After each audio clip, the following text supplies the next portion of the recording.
for lack of better terms, a little ritual. I know he'll always, when he was working on his albums, he would wear Biggie chain. His Cuban with the Jesus piece. Jay rock that. Inside sources say Jay-Z beefs up security and threat that retaliation from Beanie Sigel for dropping him from the label. This was in the newspaper. It's in the paper. It's public record. After everything I've done for you,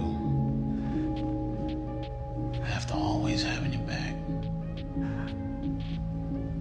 why wipe me out? After everything I've done for you, you gonna sit there with a life raft and watch me drown? I mean, Mr. Carter has nothing to do with Mr. Combs' case or Mr. Combs. They knew each other professionally for a number of years, just like in all professions. People know each other. At the music awards, they support each other. If you go to the NBA All-Star game, they support each other. That's just how professions work. There is no closer association between any of them. That's also a matter of fiction. That's all that there is. He doesn't know anything about the charges or allegations against him. He has nothing to do with that case. And there's nothing more. Beanie Sigel has just come out swinging, and he's putting Jay-Z on blast for abandoning him during one of the hardest periods of his life. And let's be real, this isn't the first time Jay's loyalty has been called into question. Jay always claimed the Roc-A-Fella dynasty was supposed to be about brotherhood and family. But it seems like Jay's been more about self-preservation from day one. But what's got Beanie speaking of now? Well, for those of you who need a quick refresher, Beanie was one of the hottest MCs under Roc-A-Fella in the early 2000s. He was loyal to a fault, defending the label, even when things got messy. But when Beanie faced legal troubles and did jail time, Jay wasn't there to hold him down. And Beanie says he felt used and discarded, left to fend for himself, while Jay climbed the ladder to billionaire status. And now fans are connecting Beanie's experience to Jay's pattern of throwing people under the bus to protect his image. Remember how Jay recently denied even being close to Diddy when that Jane Doe lawsuit dropped? It's giving every man for himself energy, and Beanie's here to call it out. Stick around, because we're about to break down everything from Beanie's fallout with Jay to Jay's cutthroat tactics. Boys album. On that Rock Boys album, there's a song, Average Cat. I ain't your average cat. Yeah. Was that a Jay-Z diss record? Come on, man. You know. Bo, you know it was. So to give you some context first, let's take it all the way back to the late 90s and early 2000s when Roc-A-Fella Records was at its peak. This was the era when Jay-Z, Dame Dash, and Kareem Biggs Burke were running the game. Enter Beanie Sigel, a hungry, talented rapper from Philly, who brought that raw street energy that Roc-A-Fella was missing. Jay saw the potential and signed him in 1999, immediately putting Beanie in the spotlight. He dropped The Truth in 2000, a critically acclaimed debut album that solidified his place in the rap world. Beanie was more than just an R artist on the label, he was family. Or at least that's what Jay told him. To the studio, and I stayed in the studio every day for I was driving back and forth from Philly probably twice a week. I was bringing my bags, underclothes and all that stuff in the bag, in the truck, in the back of the Suburban. I stayed in the studio for 3 weeks straight, you know what I mean, almost a month. A month straight I was in the studio, and that's why I covered the Dynasty album so much, because I was there. And everything Jay was doing, I was right there beside him, and I was writing, you know what I'm saying? Years later, Beanie said that when he first signed that deal with Roc-A-Fella back in '98 and became one of their top guys, he genuinely thought Jay was solid, like ride or die solid, and would always have his back. Roc-A-Fella Records was the only thing that I've ever been a part of that I thought was honest. This is dope. This is ill. Yeah. Really me.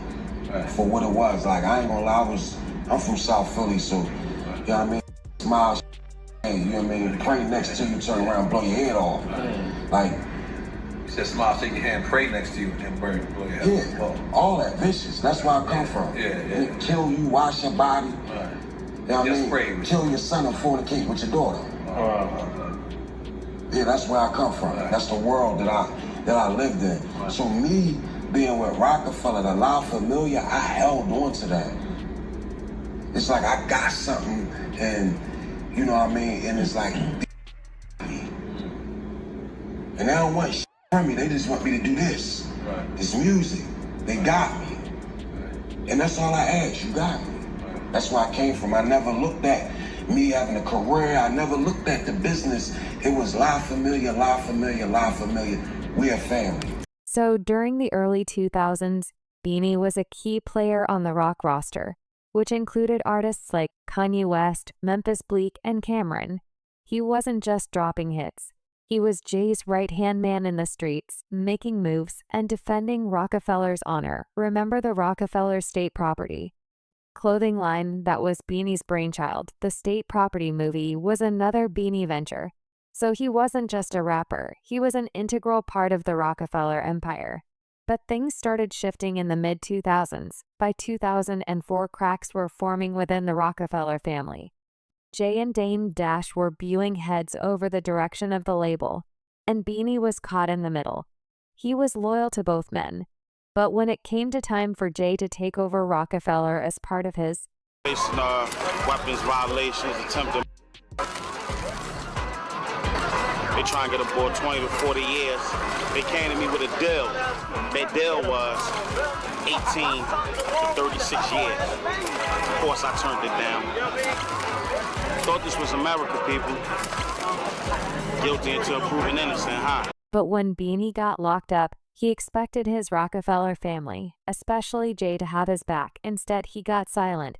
Jay didn't show up to court. He didn't visit. He didn't even call. Beanie later said in interviews that he felt abandoned during one of the most vulnerable times in his life.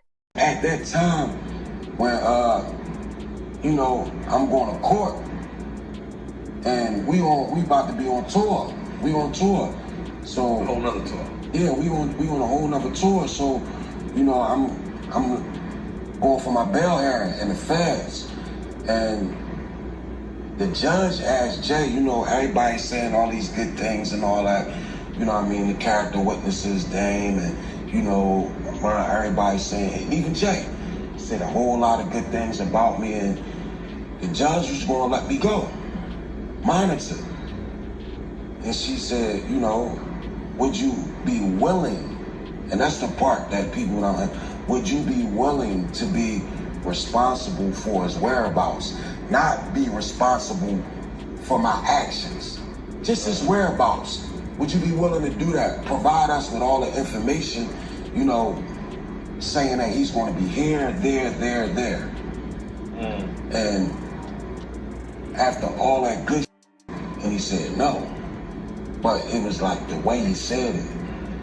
And he put his head down, he was like, no, I've never been crushed like that ever in my life.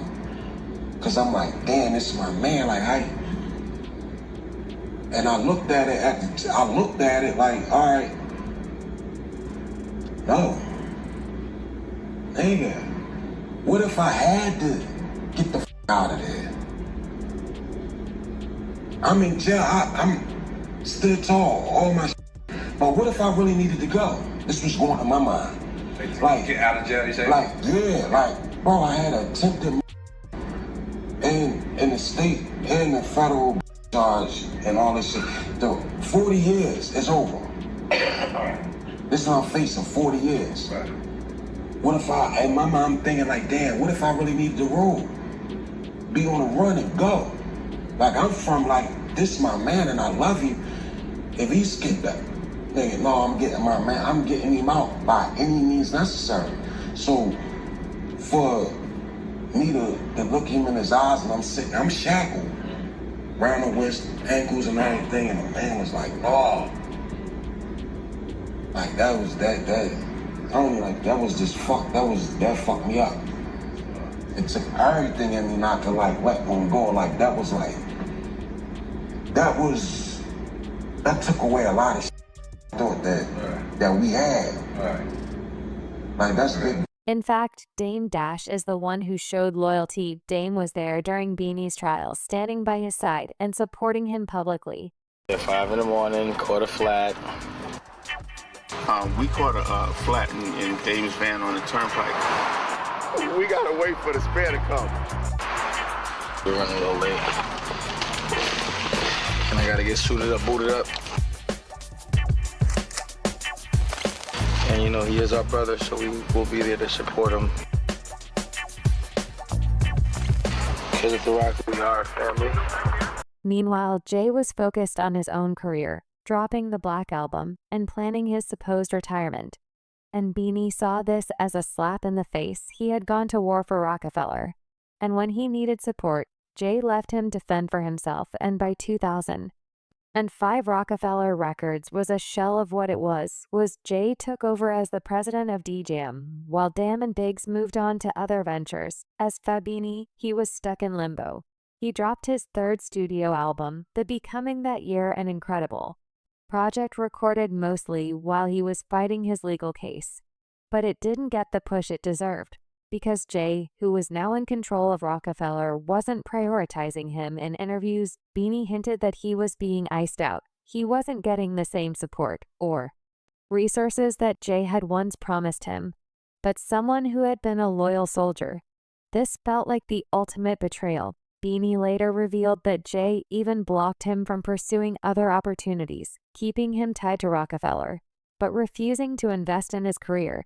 And then things came to ahead in 2009, when Beanie dropped What You Talking About, I Ain't Your Average Cat, a vicious diss track aimed at Jay. In the song, Beanie aired out his grievances, accusing Jay of being disloyal and selfish. He rapped about how Jay used him for street credibility and then discarded him when it was no longer convenient. Question is, did Jay really call up them people? Just need to know to add them to the infested extermination list. Listen, before I even got there to the building, you gotta understand this. It's all documented. This year's Powerhouse, Jay came last year. In the Philadelphia Daily News, the day after the Powerhouse, it had an article. And I didn't even go to the Powerhouse last year. It had an article in it. Inside sources say Jay-Z beefs up security. Threat that a retaliation from Beanie Sigel for dropping him from the label. This was in the newspaper. It's in the paper. It's public record. Mm-hmm. Go. It's $20. You can search it and find it. Mm-hmm. It's public record. That was last year. So when I'm reading, it's like, damn, what the f? You know what I mean? Inside sources say. Right. Where that come from? I ain't never see the Powerhouse where they got boot cops walking around with canines and all that. Go on the internet, Google it. Bernard Hopkins was there. I didn't even know Bernard was there. Right. Go to allhiphop.com. He confirms it. So there you are, just like the song says. Yeah, because what happened was, I stood right in the, and because they made sweeps. When I came in the building, and people was going in the back and all that, where the dressing rooms was at, we was standing in the back, me and my peoples or whatever. Bleak come out with 5 bodyguards. What's up, C? No, what's going on? Damn, what's up? What you doing? Who back there, Jay? Come on, let's go back there. And you keep on moving the conversation. You don't want to go back there. Your bodyguard's there, and I don't got no, you know what I mean, to pass. He was like, man, you need to come holler at the big hunk. Man, dude, don't with me. I ain't going back there. And that's what I told him. Big homie, don't with me. And as for Jay, he responded vaguely in interviews, brushing off Beanie's claims and saying Beanie refuses to take accountability for his own mistakes. Well, Beanie Sigel is complaining a lot these days. Well, he has a lot to complain about. I know. Not me. Well, actually, this morning I just got a brand new interview. It's half an hour long, and he's talking basically about you, about the company, about basically how you didn't push him as much as, let's say, 50 Cent pushed some of his boys. How do you feel about that? Well, Beanie Sigel at the time, and you can look it up if you like, just to be honest, was driving 2 Bentleys. I don't know how. It's impossible to drive 2 cars at one time. With his mama in the sticks and selling 800,000 records, I don't know what more can you do for somebody, at that point. What people choose to do when they attain that type of a success, at some point you have to look in the mirror and look at yourself. Beanie Sigel had a record deal, a record label, and a clothing line. I mean, it never went platinum, ever. I don't know, in the history of rap, has anyone done so much with so little? So I don't even know what more can you do for a person at that point. A record deal, that's normal. A record label and a clothing line. So if that's not pushing the person, I mean. But let's zoom out for a second and look at the bigger picture. Beanie's story isn't unique when it comes to Jay-Z's history of relationships over the years. We've seen similar stories play out with other Roc-A-Fella associates, Dame Dash, Kanye West, and even Memphis Bleek to some extent. And most recently, Jay denied even being friends with Diddy after being named in a lawsuit involving one of Diddy's accusers. But as we all know, there are tons of videos out there of Jay and Diddy talking about how close they are. In one clip, Diddy even calls Jay extended family. Hits. And this is extended family. You've been there with me through my ups and downs. Whenever I get in trouble, this is the one I call. It's my strategist right here. This is my brother. It's B.I.G's brother. Yes, sir. It's Brooklyn's own Brooklyn. And it gets even messier. In another viral clip, Diddy spilled that Jay actually skipped his daughter Blue Ivy's recital to perform at Bad Boy 20th anniversary celebration. But now Jay's out here claiming they were never friends. Make it make sense. Your homie was doing a lot of things, man. Most importantly, you know, he had a recital that he has to be at the Blue. But he reached out to him, and I told him that this right here was important. Bad Boy celebrating 20 years of hits. And this is extended family. You've been there with me through my ups and downs. And let's not forget that during D's 2023 Carpool Coke with James Corden, he mentioned Jay-Z is one of the only people besides his mom who gets to call him by his real name. Person. Go on. And I call him Sean. That's Jay-Z. We call each other Sean. Okay. Yeah. Nobody else could call me Sean. He's the only person who's Sean approved. There's not a single person that outside of family. That should be outside of my mother. Okay. That should be calling me. Yeah. They should be calling me Sean. And this isn't the first time Diddy has casually name-dropped Jay in interviews either. In fact, shortly before Cassie's lawsuit dropped in November 2023, Diddy was honored with a BET Lifetime Achievement Award, and Jay-Z recorded a heartfelt tribute to him. It's almost like Diddy was making sure everyone saw how close he and Jay were before things hit the fan. Now, what's wild is that Jay even agreed to record that public praise for Diddy in the first place. Because with all the connections Jay has, it's hard to believe he was completely in the dark about Cassie's lawsuit coming down the pipeline. So for him to turn around now and claim he and Diddy weren't even friends, yeah, people are giving him a major side. Even Tony Ayo chimed in during a recent Vlad TV interview, saying it's wild to see how quick Jay-Z was to act like he and Diddy were never close, especially when there's so much proof out there showing they were close. Saying, yo, this not my man, which is kind of weird. Right. They're saying you see him at mad parties together, but you look at it, right? Really think about it. Did he only go to them to what's that? He have his brunch he be having, right? The Roc Nation brunch. Did he go to that? You see Diddy go to that? Yeah. And Jay, and then Diddy will have an all-white party and Jay go to that. Jay goes to that. So it's like the same parties they go to. Now, when it comes to B situation, Jay-Z's fans are saying Jay did what he had to do. And at the end of the day, it's not Jay's job to bail out another grown man or keep him out of trouble. But a lot of people see it differently. They point out that this isn't just about Beanie Sigel. Jay has a long track record of leaving people behind. Almost everyone who helped him rise to the top has a story about feeling betrayed, from Big L and Jazzo to Dame Dash and Kanye West. They all thought Jay was a real friend, only to end up feeling used when he moved on without them. In fact, Kanye even alleged once that Jay-Z could send to him. And honestly, this pattern kind of adds up. Let's be real.